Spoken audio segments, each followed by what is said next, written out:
नमस्कार दोस्तों, स्वागत है आपका आपके अपने YouTube चैनल पर। अश्विन मास के शुक्ल पक्ष की एकादशी तिथि को पापकुशा एकादशी के नाम से जाना जाता है। इस बार यह शुभ तिथि 25 अक्टूबर को है।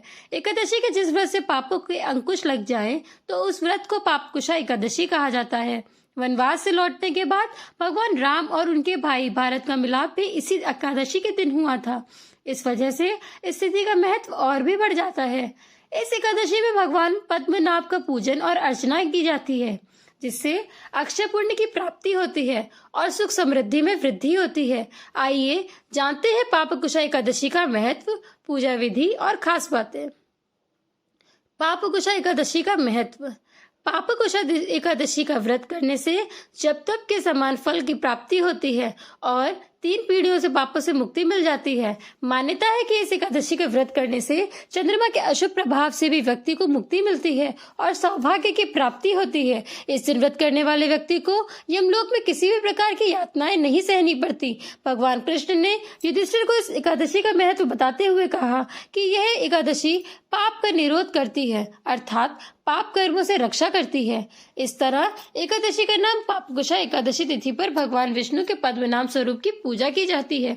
इस व्रत को करने से अपने साथ साथ अपने परिवारजन को भी लाभ मिलता है। इस व्रत से न सिर्फ मन शुद्ध होता है, बल्कि अश्वमेध और सूर्य यज्ञ के बराबर पुण्य की फल की प्राप्ति होती है।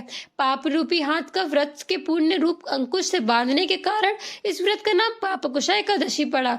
इस व्रत में मौन रहकर भगवत स्मरण तथा कीर्तन भजन करना चाहिए। अगर किसी व्यक्ति से अनजाने में पाप हो जाए तो यह व्रत अवश्य कर लेना चाहिए।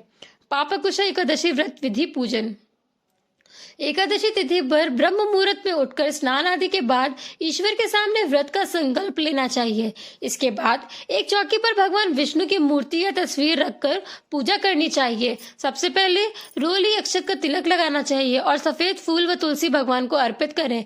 इसके बाद घी के दीपक जलाएं और उनको भोग लगाकर आरती उतारें। इसके बाद विष्णु सहस्त्रनाम का पाठ करना चाहिए। इस दिन एक समय फलाहार किया जाता है। एकादशी पर दान पुण्य जरूर करना चाहिए। शाम के समय भी भगवान की आरती उतारें और ध्यान व कीर्तन करें। व्रत के अगले दिन यानी द्वादशी तिथि को ब्राह्मण को भोजन और अन्न का दान करने के बाद व्रत का पारण करना चाहिए। पापकुशा एकादशी व्रत कथा। प्राचीन काल में विंध्य पर्वत पर क्रोधन नाम का एक क्रूर बहरलिया रहता था। क्रोधन अपनी पूरी जिंदगी गलत कार्य जैसे हिंसा, मदपान आदि भी व्यतीत करता देता था। जब उसके जीवन का अंतिम समय आया तो यमराज ने दूतों को क्रोधन को लाने को भेजा। यमदूत ने क्रोधन को इस बात की जानकारी दी कि कल उसके जीवन का अंतिम दिन होगा। मृत्यु के भय से डरकर क्रोधन महर्षि अगीरा के शरण में जा पहुंचा।